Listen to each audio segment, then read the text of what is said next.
31절. 셋째 날 갈릴리 가나에서 혼인잔치가 있어 예수님의 어머니도 거기 있었고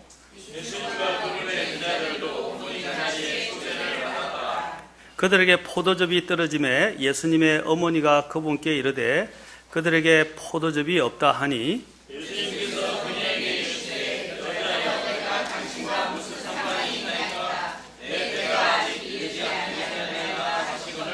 그분의 어머니가 종들에게 이르되 그분께서 너에게 무엇을 말씀하시든지 그대로 하라 하니라.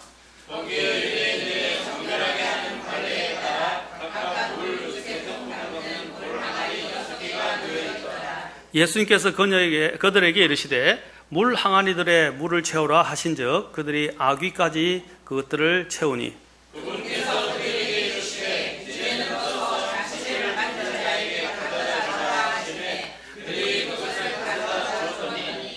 잔치를 주관하는 자는 포도즙이 된 물을 맛보고 그것이 어디서 났는지 알지 못하되 그 물을 떠온 종들은 알더라. 잔치를 맡은 자가 신랑을 불러 모든 사람이 처음에 좋은 포도즙을 내고 사람들이 충분히 마신 뒤에 더 좋은 것을 내거늘 그들은 증거하니 좋은 포도즙을 남겨두었다 하니라. 같이 읽겠습니다. 예수님께서 기적들 중에 이 처음 기적을 갈릴리 가나에서 행하사 자신의 영광을 나타내시니 그분의 제자들이 그분을 믿으니라. 기도하겠습니다. 하나님 아버지, 오늘도 저희들을 변함없이 사랑하셔서 이 자리에 주님께 합당한 경배를 드릴 수 있도록 인도하신 것 감사합니다. 영과 진리로 드려지며 또한 하나님 앞에 또 합당한 말씀을 통하여 나아갈 수 있도록 도와주시옵소서. 주님, 이 모든 것을 통해서 주님께로 우리를 인도해 주시고 이끌어 주시며 또한 영광을 받아 주시옵소서. 모든 것을 주님의 성령의 은혜에 그리고 또 인도하심과 주관하심 인재에 의탁하며 우리 주 예수님의 귀한 존함을 받들어 기도합니다. 아멘. 앉으시겠습니다. 제가 요한복음에는 대표적으로 수많은 기적들 중에서 7가지 기적만을 선별해서 기록하고 있다고 말씀드렸습니다. 이 7가지 기록을 한 목적은 그냥 단순하게 요한복음이 기록된 것이 아니라 특별한 목적을 가지고 또한 특별한 체계를 가지고 우리에게 뭔가 주제를 가지고 제시하려고 하고 있다는 것입니다. 그것은 뭐냐? 바로 예수님께서 하나님이시다. 이 기적들은 뭘 말해주는 것입니까? 바로 예수님이 하나님께로부터 보내심을 받은 메시아이고 우리는 그 메시아를 믿어야 한다는 일종의 제가 지난 시간에 이 표적들이라고 요한복음 20장 31절 우리가 봤죠. 그 31절 이 표적들이라고 되어 있는데 이 표적들은 헬라어로 쉐마이온이라고 이야기하는데 그것은 그 안에는 여러 가지 뜻이 있지만 특히 기적들을 포함한다라고 말했습니다. 기적들. 이 기적들을 수많이 행했으나 이 기적들 중에 7가지를 선별한 것은 바로 예수 하나님의 아들 그리스도를 믿게 하기 위해서이고 또 그분을 통해서 영원한 생명을 얻게 하기 위해서 이것들이 기록되었다는 것입니다. 그래서 그 쉐마이온은 뭐냐면 표지판이라고 그랬어요. 일종의 표지판을 이야기한다고 그랬습니다. 표지판은 뭡니까? 어떤 것을 바라보게 하는 것입니다. 기적을 바라보는 것이 아니라 기적을 행하시는 분, 또 기적을 행하시는 분이 누구인가를 바라보라고 이야기했다는 것입니다. 바로 요한복음이 제시하는 것은 무엇입니까? 사실 이렇게 한마디로 딱 이야기한다면 이렇게 말했어요. 요한복음의 주제는 너희 하나님을 보라라는 것입니다. 거기서는 또한 보라, 어린 양을 보라라고 됐지만 그 어린 양이 바로 너희의 구원의 하나님이다라는 것을 이야기해 주고 있다는 것입니다. 그것을 잘 보여주는 그 기적들이 대표적으로 7기적인데 그 수많은 기적 중에서 7기적을 통해서 요한이 제시하고자 하는 바가 있다는 것입니다. 오늘이 우리가 살펴볼 내용이 바로 첫 번째 기적인 바로 가나 혼인식에서의 물을 포도즙으로 변하게 한 그 놀라운 사건에 대해서 우리가 보게 됩니다. 요한복음은 4가지로 구성이 되는데 1장에 도입부가 있고요. 그 다음에 마지막 부분에 21장의 결론 부분이 있습니다. 결론 정리하면서 결론하는데, 이제 내용적으로 보면 구체적인 내용은 2장부터 20장에 이르게 되는데, 크게 성경은 두 가지로, 요한복음은 두 가지로 나눠줍니다. 요한복음 2장부터 12장까지이고요. 13장부터 첫 번째 부분이고, 두 번째 부분은 13장부터 20장까지라고 할 수 있습니다. 아까 도입부와 결론부를 빼고, 두 마지막 장과 첫 장을 빼고 두 가지로 나누어지는데, 이 마지막 그 후반부에서는 실제로 예수님께서 마지막 십자가로 갈 당일의 하루에 관련된 내용이 그곳에 다 담겨 있다는 사실입니다. 그래서 2장 본격적인 주님이 행하신 일들은 2장부터 12장에 걸쳐서 전반부에 나온다는 거죠. 전반부에 걸쳐서 나오고 있다는 것입니다. 그래서 기적이라는 단어조차도 영어 킹제임스 성경을 보면 13장 이후로는 기적이라는 단어가 나타나지 않아요. 표적이라는 단어는 나오지만 기적이라는 단어가 나타나지 않는다는 것입니다. 이것은 여러분들이 나중에 성경을 더 공부해 보면 예의주시해야 될 내용 중에 하나입니다. 이제 왜냐하면 13장 이후로부터는 주님께서 약속하신 그 십자가를 지시기 위해서 이제 그곳을 고난을 받기 위해서 가는 내용과 관련된 많은 내용들을, 사건들을 다루고 있다는 것입니다. 예수님께서 행하신, 요한복음은 예수님께서 행하신 한 40여 개의 기적들 중에서 그분의 신성, 곧 그분이 하나님인 것을 입증하기 위해서 단 7개의 기적만을 보여주고 있는데, 오늘 첫 번째 가나안 혼인만찬, 지난 시간에 제가 프레젠테이션을 통해서 살펴보았기 때문에 자세하게 말씀드리지는 않겠습니다. 그래서 각 7가지 기적들은 무엇을 보여줍니까? 주님이 주시는 구원과 관련된 내용을 우리에게 제시하고 있다는 것입니다. 앞에 네 가지는 뭘 보여준다 그랬어요? 구원을 어떻게 받는가. 그리고 뒤에 중간에 오병이어의 기적과 함께 또한 4가지는 뭘 보입니까? 4가지는 또 구원을 받고 난 이후의 그 결과들에 대해서 우리에게 보여주고 있습니다.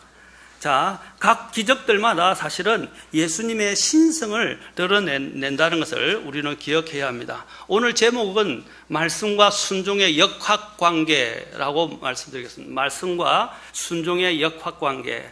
역학이라는 말이 뭡니까? 역학이라고 그러고 이야기하는데, 우리는 물리학에서 한 분야로서 물체에 관한 운동을 공부하는 내용이 바로 역학이라고 그러는데, 역학을 또 다른 말로 쉽게 이야기한다면 사전에서는 서로 관계가 되는 세력이나 영향력이나 권력 등의 힘을 말한다. 서로 관계에 미치는 힘을 말한다는 것입니다.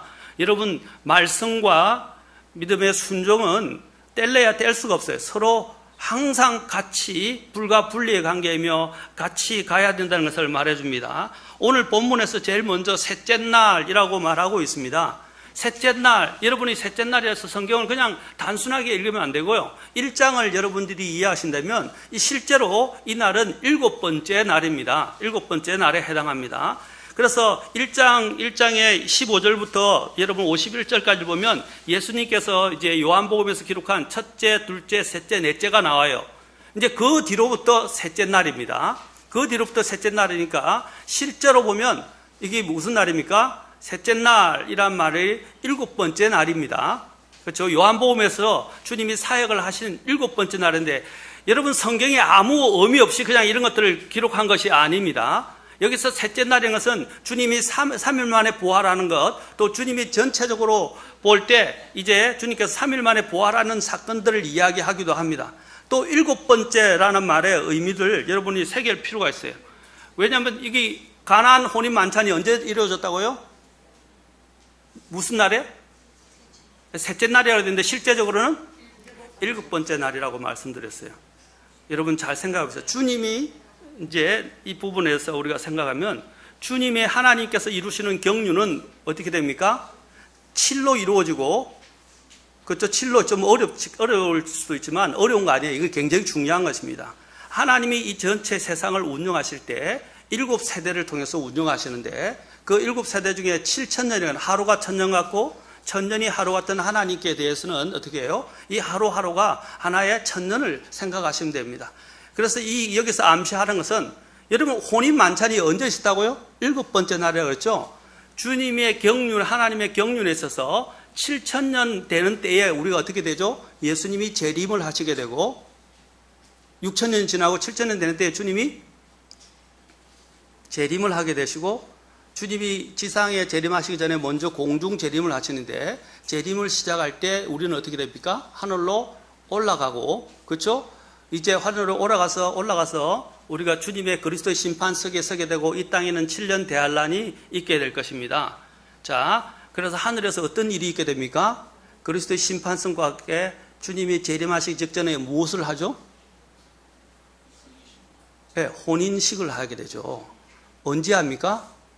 주님이 재림한 7,000년이 시작되는 때에, 7,000년 때에 바로 주님을 만나게 되고 혼인식을 하게 되고 주님과 함께 1,000년 평화 통치가 이루어진다는 사실을 이야기하고 있다는 것입니다. 그래서 여기서 보면 7번째 날에 주님이 이 기적을 행하셨다는 사실은 그냥 성경이 아무렇게 아무 뜻 없이 그냥 한 것이 아니라 이러한 부분들의 의미들, 계시적인 그리고 대언적인 의미들을 담고 있다는 것을 여러분들이 기억하셔야 됩니다.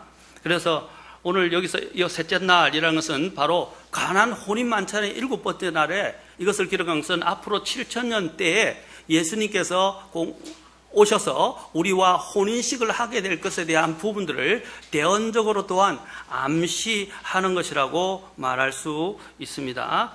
자, 그리고 또한 신약적인 의미에서 본다면 셋째 날이라고 표현한 이유는 뭡니까? 주님이 2000년 지상에서 주님이 오신 이후로 2000년이 끝나고 3000년 때에 어떻게 돼요? 도래하는 시점에 예수님께서 오셔서 혼인 만찬을 한다는 또한 의미로서로 또한 셋째 날이라고 생각하시면 됩니다. 자, 그때 제일 중요한 것은 이스라엘이 구약에서는 뭐로 묘사되어집니까? 여호와 하나님, 구약의 하나님의 아버지 하나님의 신부인데 그들과의 관계에 문제가 생겼다가 그들이 다시 신부로 받아들여지게 될 것이라는 것을 말해 주는 것입니다.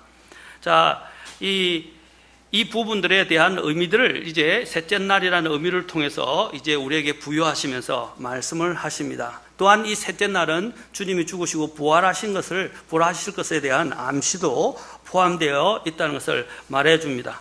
사도 요한은 그의 복음서를 통해서 예수님께서는 하나님의 계획 안에서 하나님의 뜻에 순종하시며 하나님의 시간표에 따라 사신 것을 분명히 제시해 주고자 했던 것입니다.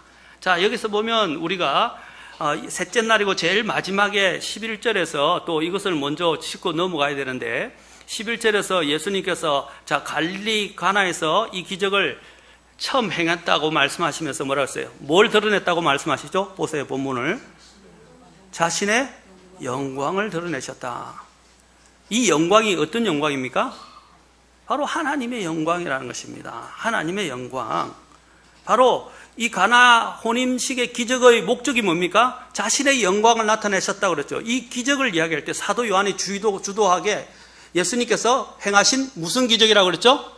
첫 번째 기적이라고 이야기를 하면서 첫 번째 기적, 이거는 여러 가지 논란을 나중에 종식시킵니다. 첫 번째 기적이라고 이야기를 하면서 바로 이 기적들의 목적이 뭡니까? 주님의 영광을 드러내신데 어떤 영광입니까? 그분이 하나님으로서의 영광을 이야기해 주는 것입니다.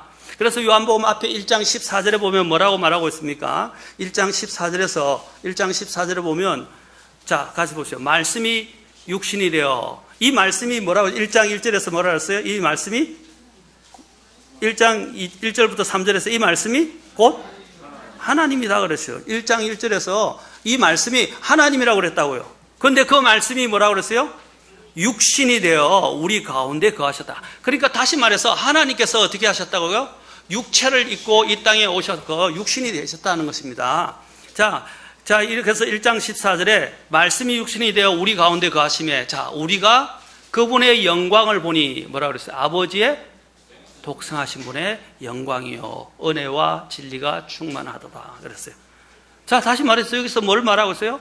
바로 아버지 하나님의 영광을 그분이 육체로 나타오신 그 예수님이 하나님 아버지의 그 영광을, 하나님으로서의 영광을 우리에게 보여주고 있다고 말하고 있습니다. 또 2장 11절에서도 마찬가지로 이야기하고 있죠. 자신의 영광을 나타내셨다고. 이 내용은 다른 복음서, 이 기적은 다른 복음서에는 기록되어 있지 않습니다. 오직 요한복음에만 기록되어 있어요. 바로 사도 요한은 다른 복음서에 빠진 부분들을 기록하고 있는데, 첫 번째 기적인데도, 굉장히 중요한 기적인데도 다른 복음서는 나오지 않는다는 거죠. 사도 요한만이 이것을 기록하고 있습니다. 오직 이러한 기적들은 누구만이 행할 수 있습니까? 우리 하나님만이 행할 수 있다는 것을 말해 주는 것입니다. 기적은 하나님만이 행할 수 있는 거예요. 사탄은 흉내를 낼 수 있습니다. 그러나 그 모든 기적을 행할 수는 없어요. 그러나 우리 주님은 어떤 기적이든 행하실 수 있습니다. 비록 예수님께서 육신을 입고 이 땅에 오셨지만 그분은 뭡니까? 하나님으로서 그분의 신성의 권능을 나타내 보여주시고 하나님의 영광을 나타내 보여주셨다는 거예요. 다시 말해서 예수님은 누굽니까? 하나님이시다. 예수님은 누구시냐? 자, 그런데 첫 번째 혼인 기적이 왜 첫 번째 기적이 혼인식에서 일어났을까요? 왜 첫 번째 기적이 이 혼인식에서 일어났을까요? 여러분 보면 첫 번째 창세기 2장을 보면 하나님께서 만드신 첫 번째 제도가 뭡니까? 그리고 복을 주시고 하나님이 세우신 첫 번째 제도가 뭐예요? 기관이 뭐예요? 가정 아니, 결혼을 통한 가정을 이루는 것이었다는 것입니다. 그래서 이것은 의미심장합니다. 하나님께서 제일 첫 번째 사람을 만드시고 사람을 위하여 이루신 그 제도가, 기관이 가정이었다는 것이에요. 그래서 예수님께서 오셔서 제일 먼저 시작한 기적을 보여주신 때가 언제예요? 바로 가나 혼인 만찬을 통해서 하셨다는 것입니다. 이것이 그냥 쉽사리 주님이 성경이 말씀하는 것은 아닙니다. 또 7번째 기적은 부활의 기적으로서 부활 후에 완전하게 되어서 하나님께서 계획하신 영원한 생명으로 들어가고 깨어진 우리의 이 안식의 회복과 영원한 안식으로 들어가는 것을 말해주는 것입니다. 그렇죠? 자, 7번째 기적은 뭡니까? 나사로가 죽은 가운데서 살아나는 것을 말해주는 것이죠. 자, 이 기적을 통해서 사도 요한이 사실 이스라엘 백성들에게 먼저 특별한 메시지를 전해주고자 하는 것입니다. 자, 하나님께서 결혼을 통해서 가정을 이루신 것은 하나님께서 인간을 위해 계획하시고 맨 첫 번째로 제정한 가장 소중한 제도라는 것입니다. 이 이후에 그리스도인의 삶의 하이라이트는 또 언제 이루어집니까? 언제? 우리 그리스도인의 삶의 하이라이트가 언제? 예? 예? 좀 자신있게 이야기해서 틀려도 괜찮아요. 바로 천국에서 올라갔을 때 예수님과 결혼할 때 일어나는 것입니다. 여러분, 여성들의 삶의 하이라이트가 언제죠? 예, 결혼식 할 때 신부복을 입고, 그렇죠? 드레스를 입고, 웨딩 드레스를 입고 출연할 때, 자, 미국 같은 경우는요, 신랑이 오는 거는 별로 이렇게 그냥 박수만 치는데, 신부가 등장할 때는요, 모든 사람들이 일어나서 막 굉장히 박수를 치고 환호합니다. 왜냐면 그 신부가 뭡니까? 물론 신랑 신부가 주인공인데, 신부가 그 결혼식의 꽃입니다. 맞습니까?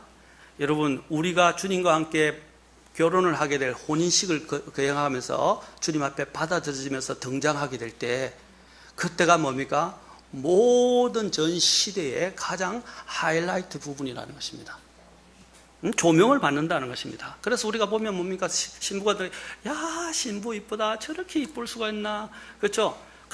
가장 아름답게 화장을 하고 가장 멋있는, 그렇죠, 면사포 같은 이런 면사포로 그러죠. 웨딩 드레스를 입고 등장할 때가 얼마나 아름답습니까? 그렇죠? 마찬가지로 우리가 그 주인공이 되는 거예요. 우리 믿는 신자들이 주님 앞에서 그 주인공이 되는 거예요. 그래서 성경이 뭐로 시작합니까?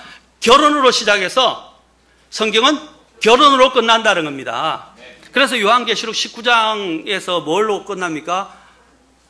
예수님께서 오셔서, 그렇죠? 이제 신부와 함께 이제 내려오시는 게 나오는 것입니다. 결혼식을 하고 내려오는 거예요.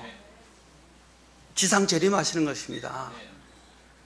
그래서 이 결혼은 그 어떤 것보다도 중요한 것입니다. 그래서 이스라엘에게 이것을 제시해 주는 거예요. 우리에게도 제시해 주지만 이스라엘에게 이것을 제시해 줍니다. 왜냐하면 이 원래 이스라엘은 구약에 있는 하나님의 아버지 하나님의 신부였습니다. 맞습니까? 그런데 문제가 뭐냐? 결혼을 한 신부였는데 그들이 주님께 불성실했던 거예요. 그래서 영적 불성실해서 영적 간음을 저지르고 창녀의 짓을 행했던 것입니다. 주님이 얼마나 마음이 아팠습니까? 그러한 그들의 창녀 짓을 하는 그 모습에 대한 안타까움을 표시하는 가장 대표적인 책이 뭡니까? 호세아서예요. 호세아서. 창녀를 데려다가 결혼을 했더만은 또 창녀가 그걸 감사할 줄 모르고, 그렇죠? 그를 새 사람으로 만들어주고 신부로 만들어줬는데 또 그걸 못 견뎌서 다시 나가서 창녀 짓을 하는 거예요. 그건 뭘 말해주는가? 이스라엘의 영적 상황을 말해주는 것, 상태를 말해주는 것입니다. 여러분, 우리는 주님과 정혼한 사람들이에요. 아직 결혼식은 이루어지지 않으면 주님과 정혼했어요. 정혼한 사람이 지켜야 될 것이 뭡니까? 예? 정혼한 사람이 지켜야 될 게 뭐예요? 순결이죠. 맞습니까? 순결은 성경에서 굉장히 강조하는 것 중요한 부분입니다. 이스라엘 백성들은 순결을 지키지 않았어요. 불성실했어요. 지금 이 주님께서 왜 첫 번째 기적을 이 가나 혼인식에서 했을까요? 바로 하나님과 결혼한 그 이스라엘, 아버지 하나님과 결혼한 그 이스라엘에게 너희는 하나님과 결혼했다는 사실들을 상기시켜 주는 것입니다. 그런데 그들의 영적인 상태가 뭡니까? 상기시켜 주면서 너희들의 지금 상태가 뭐냐? 그걸 오늘 이 기적을 통해서, 이 기적을 일어난 이 사건을 통해서 주님께서 말씀해 주는 거예요. 그것을 지금 제일 먼저 뭐라고 그랬어요? 요한복음 2장에 보십시오. 제일 먼저 가나 혼인 잔치에 대해서 말하고 있고, 셋째 날. 그 다음에서 뭐라 했어요? 예수님과 그분의 제자들도 혼인 만찬에 참석했는데 그들의 영적인 상태를 말해 주는 것입니다. 영적인 상태를. 3절에 그리고 6절에 잘 나와 있어요. 3절이 어떤 겁니까? 3절에 보십시오. 그들에게 제일 먼저 시작하는 내용이, 이 내용과 관련해서 제일 먼저 그 결혼식, 혼인 만찬식에 초대된 주님과 관련해서 그 결혼식의 상황을 제일 먼저 성경은 무엇을 가지고 이야기하느냐? 그들에게 포도즙이 떨어졌다는 거예요. 그리고 또한 6절에 보니까 뭐라고 그랬어요? 물 두세 통 담는 돌 항아리 6개가 뭡니까? 비어 있다는 겁니다. 이것은 그들의 영적인 상태를 말해주는 거예요. 유대인뿐 아니라 오늘날 교회에 우리에게도 적용이 된다고 할 수 있습니다. 지금 주님이 말씀하신 거예요. 우리는 주님과 정혼한 사람이에요. 그런데 신부가 순결을 유지해야 되는데 이 신부가 창녀짓을 행하고 있고 이제는 완전히 비참한 상태가 됐어요. 그래서 영적으로 어떤 상태에 있는 것입니까? 포도즙이 떨어진 상태다는 것입니다. 그리고 6개의 돌 항아리처럼 그들은 어떻게 해요? 영적으로 안에 허하다는 거예요. 비어있다는 거예요. 우리도 마음이 공허하다, 허하다 그러잖아요. 마음이 공허한 사람들은 어떤 삶을 살아갈까요? 비참합니다. 겉으로는 행복해 보이고 겉으로는 멀쩡해 보이지만 그들의 속은 비었다는 거예요. 허하다는 거예요. 아무것도 없다는 거예요. 여러분, 공허한 삶이 심화되면 어떻게 돼요? 사람들은 자살을 합니다.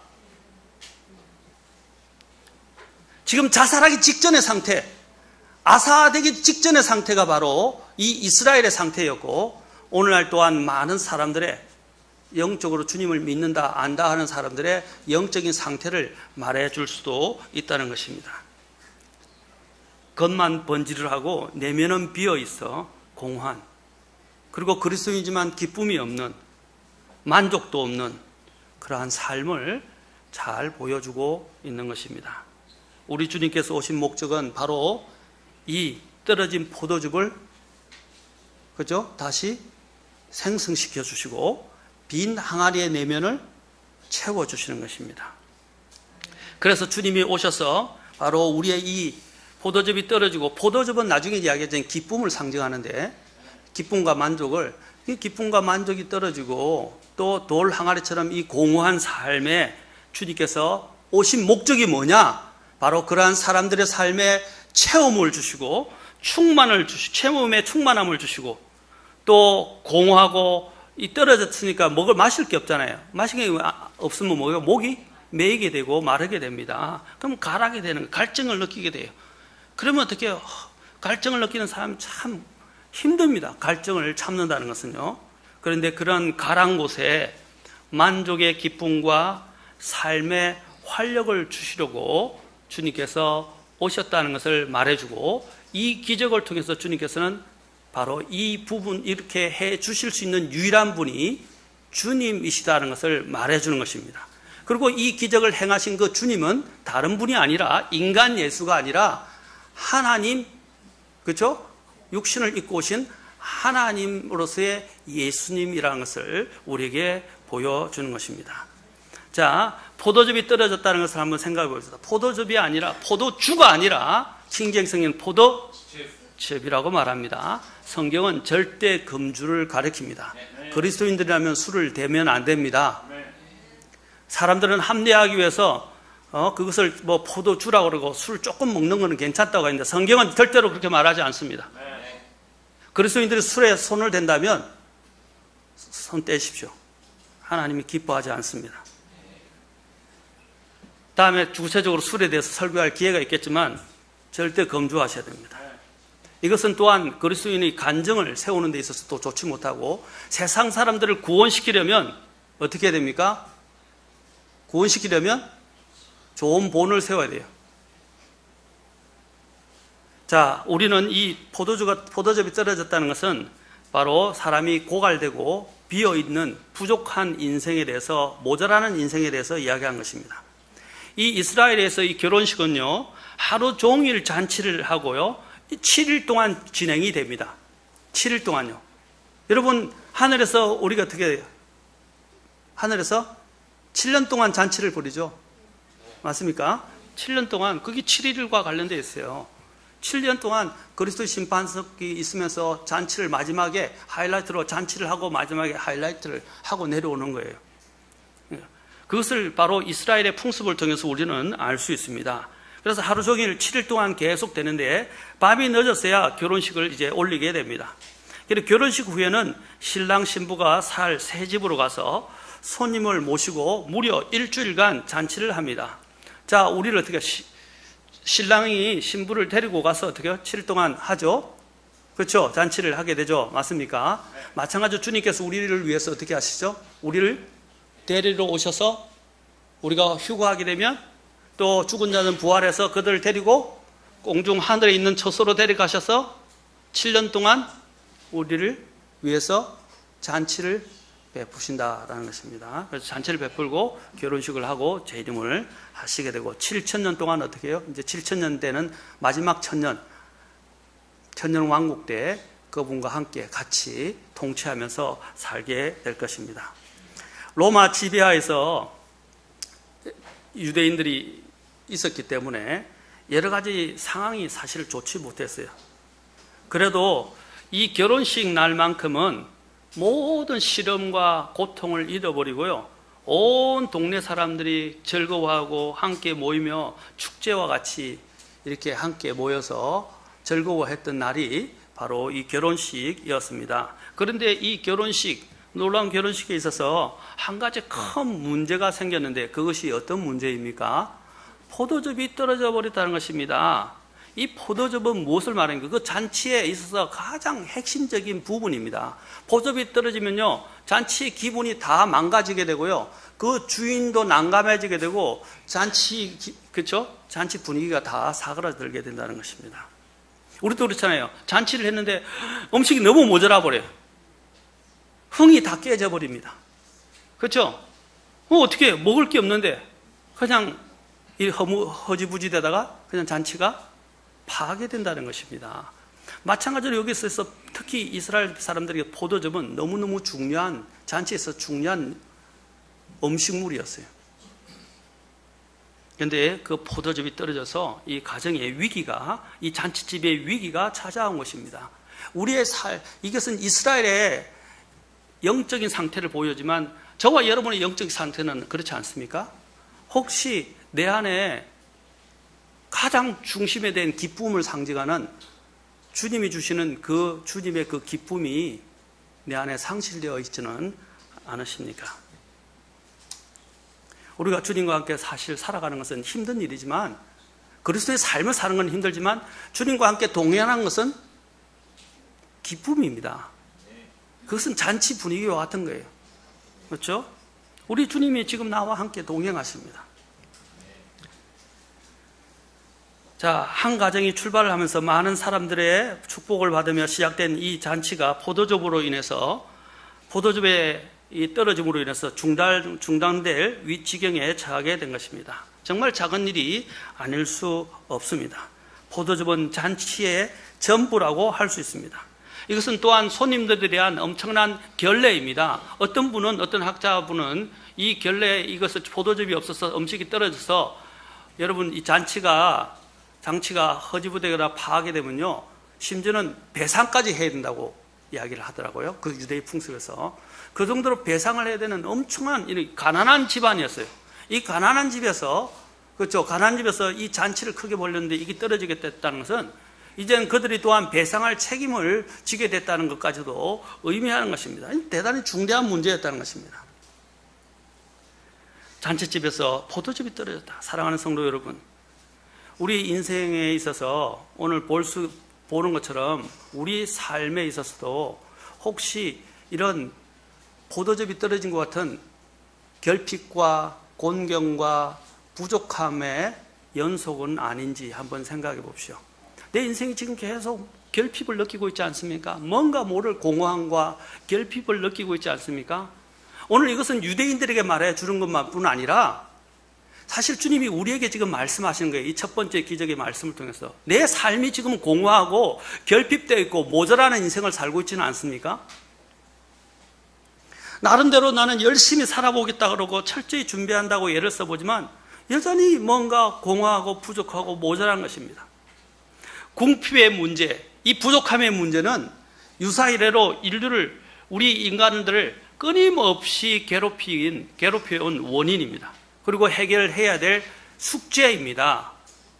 이 인간의 공허함을 누가 해결해 줄 수 있고 이 목마름을 누가 해결시켜 줄 수 있습니까? 좀 일이 풀리는 듯 싶으면 또 문제가 생기고 또 남는가 싶으면 또 부족하게 되고, 그게 우리의 인생입니다. 이 혼인잔치집에도 나름대로 준비를 철저히 했는데 모자란 것입니다. 예측을 어긋나게 된 것입니다. 그러나 기억하십시오. 바로 이 모자라게 될 때 우리에게는 주님이 계시다는 것입니다. 주님이 오셔야 된다는 것입니다. 또한 이 모자랄 때 주님께서 바로 그 시대 우리가 주님 앞에 나아오면 주님께서 우리의 삶에 우리의 필요한 필요를 채워주시고 우리의 삶에 기적을 일으켜 주실 수 있다는 사실입니다. 그래서 지금 여기서 문제가 생겼을 때 이 문제를 누구에게 가져갔습니까? 주님께로 갖고 가지 않습니까? 나중에 살펴보겠지만 주님께로 갖고 왔다는 것입니다. 여러분, 삶의 부족이 일어날 때 그 부족은 우리를 힘들게 하고 우리를 괴롭게 하고 우리를 난감하게 하고 우리의 삶을 힘들게 만들지만 그때가 언제이냐? 바로 기적이 일어날 수 있는 때라는 것입니다. 내가 공허하고 메마를 때 그때 기적이 일어나고 체험을 받을 수 있어요. 자, 그것을 해결해 주시는 누구에게 나가야 됩니까? 주님께 나아가라는 거예요. 주님이 그래서 초청받으신 거예요. 여러분, 만일 잔치집에 포도즙이 풍성했더라면 하나님의 기적은 일어나지 않았을 거예요. 우리는 여기서 하나님이 일하시는 때를 보게 됩니다. 여러분, 우리가 부족하다고 주님 앞에 구할 때 그때 주님은 찾아오십니다. 내가 많다, 부자다, 체험을 받았다, 나는 만족한다, 나는 모든 것이 있다라고 이야기할 때 어떻게 됩니까? 하나님은 역사하실 수가 없어요. 은혜는 위에서 아래로 흐르는 것입니다. 오늘날 가장 이러한 대표적인 사례를 보여주는 것이 라오디게아 교회입니다. 요한계시록의 7교회 중에 라오디게아 교회가 어땠습니까? 라오디게아 교회가 뭐라고 말했어요? 3장에 가서 한번 보겠습니다. 자, 요한복음 2장을 지고 계시고 요한계시록 3장에 가서 보겠습니다. 오늘날 사람들의 문제가 이거예요. 오늘날 마지막 교회를 대변하고 있는 내용이 라오디게아 교회입니다. 이전에 우리가 캠프에서도 한번 살펴봤는데 마지막 교회의 문제가 뭐냐? 그들은 교회, 주님이 세우신 교회를 이야기하는데도 불구하고 그들은 이렇게 이야기합니다. 자, 16절부터 보십시오. 그런즉 내가 이같이 미지근하여 차지도 않고 뜨겁지도 아니하므로 내가 내 입에서 너를 토하여 내리라. 그냥 미지근한 거예요. 혹시 저와 여러분의 상태를 말해주고 있지는 않습니까? 미지근한 영적 상태. 자, 그 다음에 보십시오. 17절에 이는 너가 이러기를 나는 뭐라고 그랬어요? 부자라. 내가 재산을 불렸으니 아무것도 뭐라고 그랬어요? 부족한 것이 없다 하면서. 그런데 주님이 뭐라고 그랬어요? 너는 부족한 것이 없다고 말하고, 그러자 주님이 내 비참한 것과 가련한 것과 가난한 것과 눈먼 것과 벌거벗은 것을 알지 못하기 때문이라. 혹시 여러분도 내가 보기에는 괜찮은 것 같은데, 그런데 혹시 내 마음은 비어 있지 않습니까? 내 마음에는 기쁨이 다 고갈되어 있지 않습니까? 그냥 냉랭하고 몸이 건조하고 그냥 막 살아가는 거예요. 아무런 낙도 없고 기쁨도 없고 그냥 전전긍긍하면서 겨우겨우 연명하듯이 이 삶을 살아간다면 우리는 주님과의 관계가 문제가 생긴 것입니다. 그런데 우리에게 기쁜 소식이 있어요. 이것을 먼저 인지하고, 그렇죠? 이것을 우리 주님 앞에 가져가면 주님께서 해결해 주실 수 있다는 것입니다. 그래서 주님께서 18절부터 해결책을 19절에 걸쳐서 말씀해 주십니다. 주님은 우리의 문제를 알고 계신데 우리의 문제를 인지하고 주님께 아뢰는 것이 급선무입니다. 그때 우리의 삶에는 무엇이 오게 됩니까? 기적이 일어나게 되고 우리의 필요가 채워줄 수 있다는 사실입니다. 인생에 경험하는 우리의 수많은 문제 앞에 우리가 서 있을 때 바로 이때가 주님을 구할 때이고 주님의 기적이 우리의 삶에서 일어날 수 있는 것입니다. 여러분들이 필요하니까 기도를 하죠. 여러분, 기도 응답을 받는 것도 기적이에요. 맞습니까? 우리가 해결할 수 없는 문제를 하나님께 기도를 통해서 맡겼더니 하나님이 우리의 인생에서 이런 놀라운 응답을 해주신 거예요. 그래서 우리의 삶이 기도 응답을 받는 삶은 나날이 그 기도 응답이 우리에게서는 기적을 창출하는 것입니다. 하나님이 우리에게 베푸시는 기적이에요. 그런데 문제는 또 아까도 얘기했지만 기적을 우리가 부여받고서도 그 기적이 어떻게 일어나는지 또 알지만 누가 일으켰는지도 알지 못하고 감사를 잊어버리는 것입니다.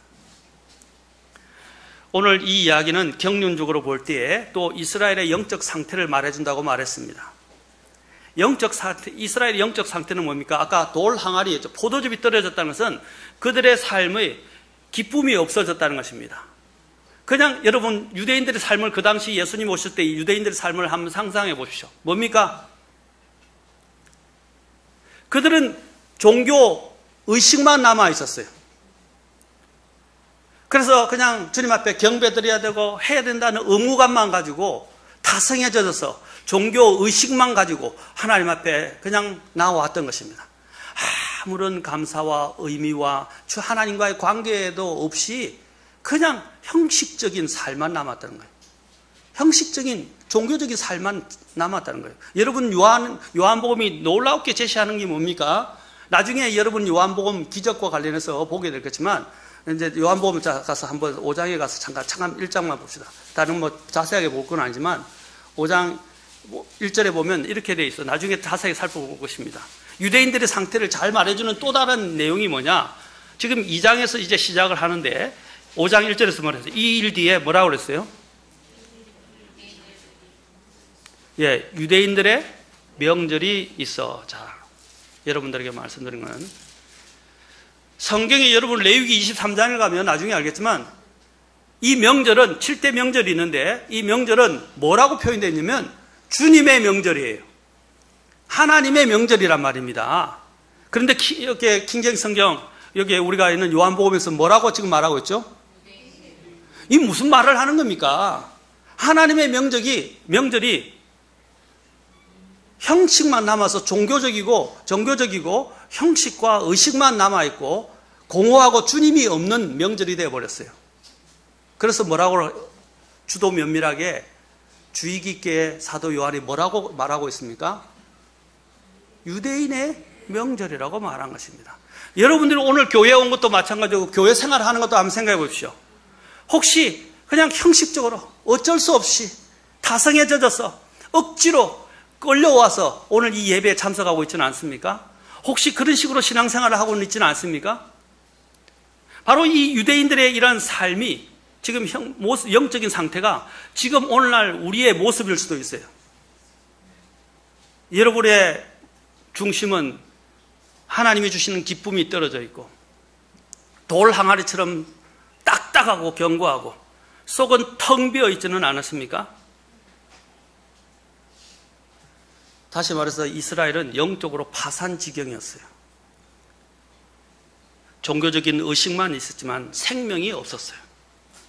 기쁨도 없고 평안도 없고 소망도 없고 늘 메마르고 갈증이 나는 고갈된 삶을 살았던 것입니다. 저와 여러분의 삶은 어떻습니까? 결핍으로 기쁨을 잃은 이 인간의 실종과 형식만 강요되고 있을 뿐 전혀 구원의 기쁨이 없는 거예요. 다윗이 가장 괴로워했던 것이 무엇입니까? 죄를 밥세바를 범하고 난 다음에 그가 괴로워했던 게 뭐예요? 하나님이 죄책감으로 그를 짓누르고 밤마다 눌림을 당하면서 뭐라 했어요? 구원의 기쁨을 잃어버렸다는 것입니다.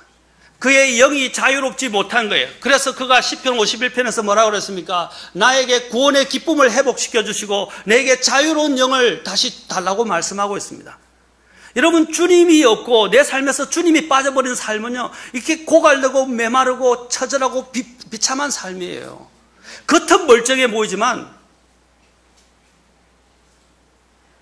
여러분 정말로 여러분 주님을 모시고 있다 그래서 나중에 살펴보겠지만 주님을 모시고 있다 그러면 주님이 여러분 속에서 어떻게 계십니까?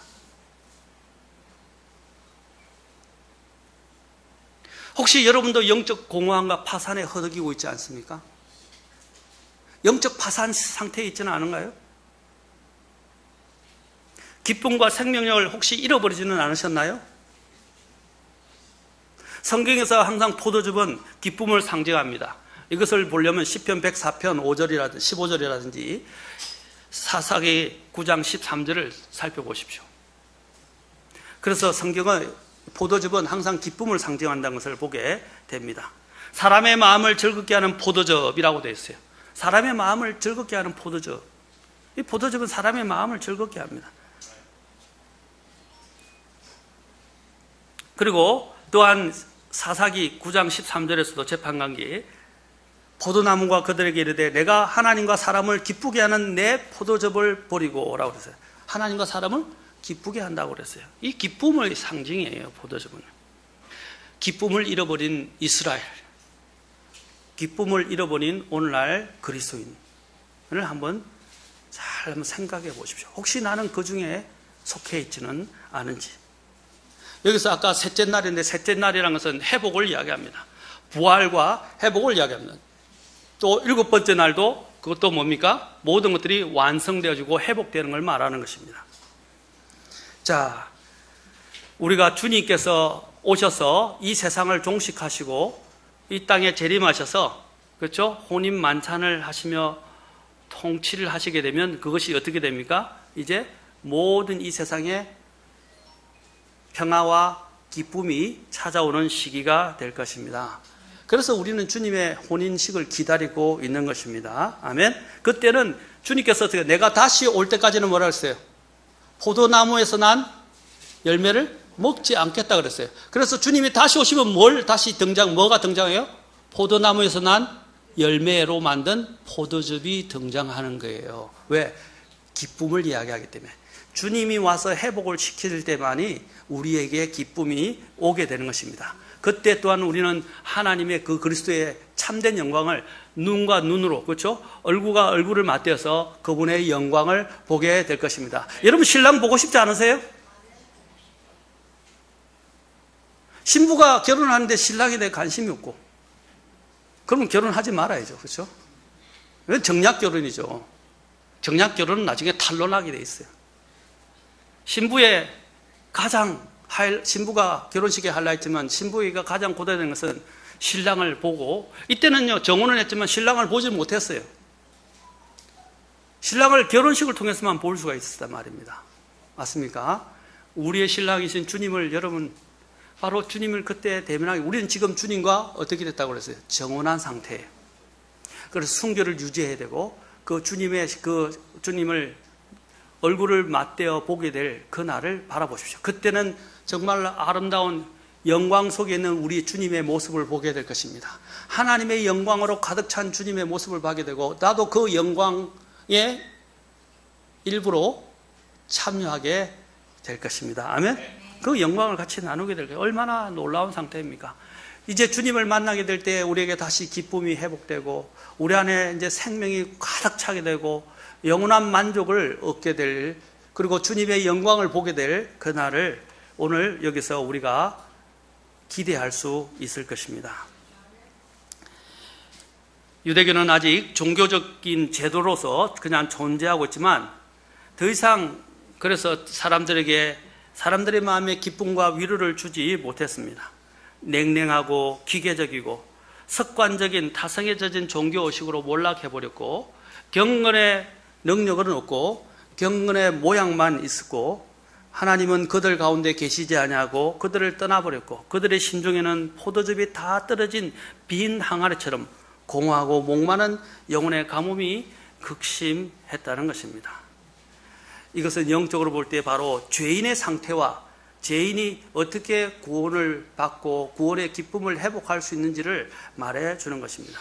주님이 이들에게 뭘 말씀하셨습니까? 이제 이러한 상태를 아시고 주님께 이 부분들을 있는 그대로 알리고 상태를 알리자, 그리고 요청하자 주님께서 말씀하셨어요.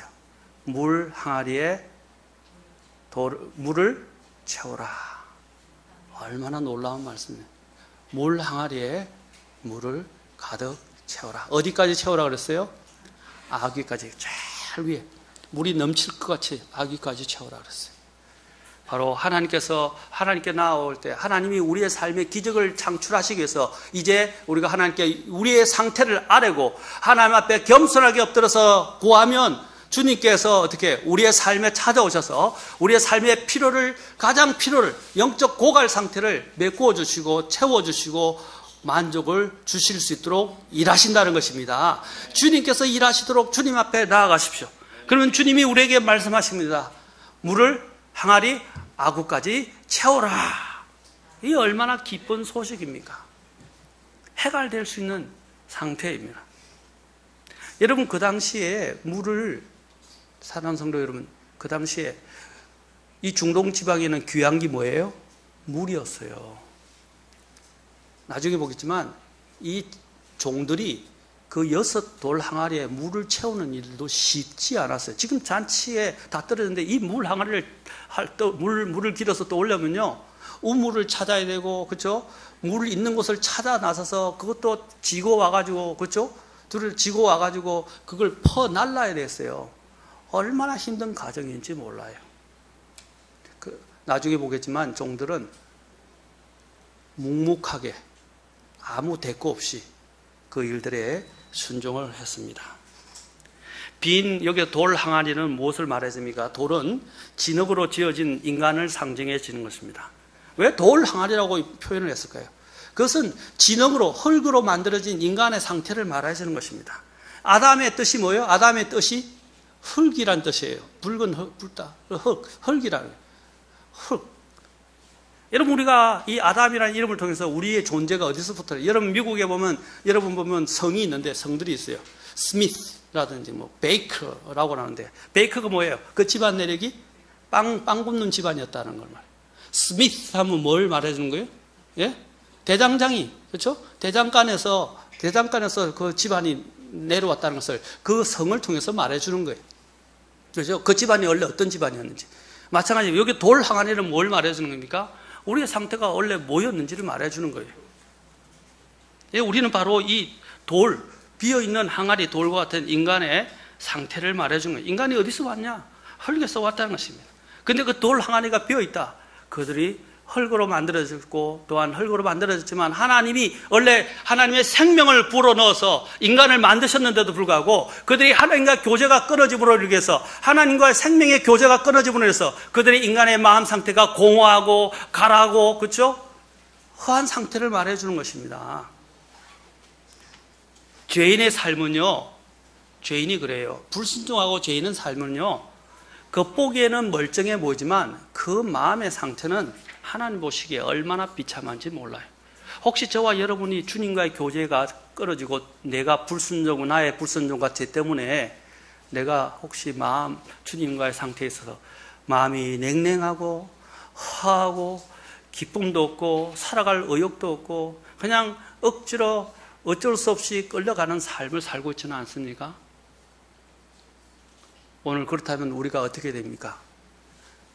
주님을 초대하십시오.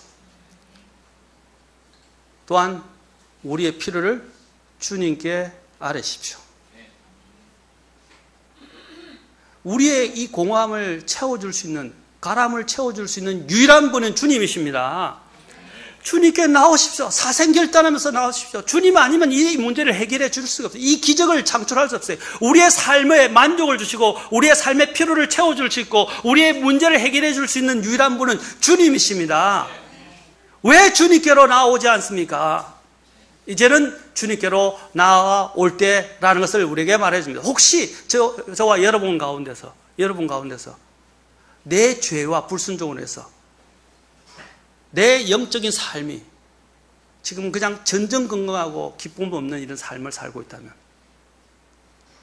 불평과 불만과 짜증으로 점철된 삶을 살고 있다면 오늘 주님 앞에 나오십시오.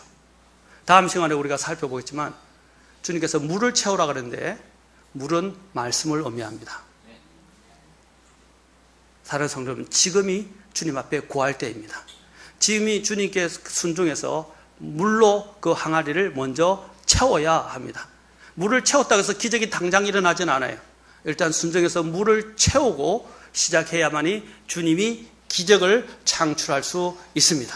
저와 여러분의 삶에 이제 기적이 일어나서 우리의 삶의 공허함 가운데서 이제 기쁨이 생겨나고 우리의 삶의 만족이 넘쳐나는 그런 그리스도의 삶이 오늘 일어날 수 있기를 바랍니다. 오늘 이 이스라엘의 영적인 상태를 통해서 우리의 영적 상태를 한번 보시고 내 영적 상태의 문제점을 오늘 가지고 있다면, 오늘 이스라엘과 같은 상태라면 주님 앞에 가져가시고 주님을 통해서 주님께서 물 항아리를 채우라라는 그 기쁜 소식을 갖고 이것을 통해서 앞으로 주님이 나에게 삶에 가져오실 그 기적을, 그 놀라운 기적을 경험하시는 저와 여러분이 될 수 있기를 주의 이름으로 축원합니다. 다음 시간에 계속 기도하시겠습니다.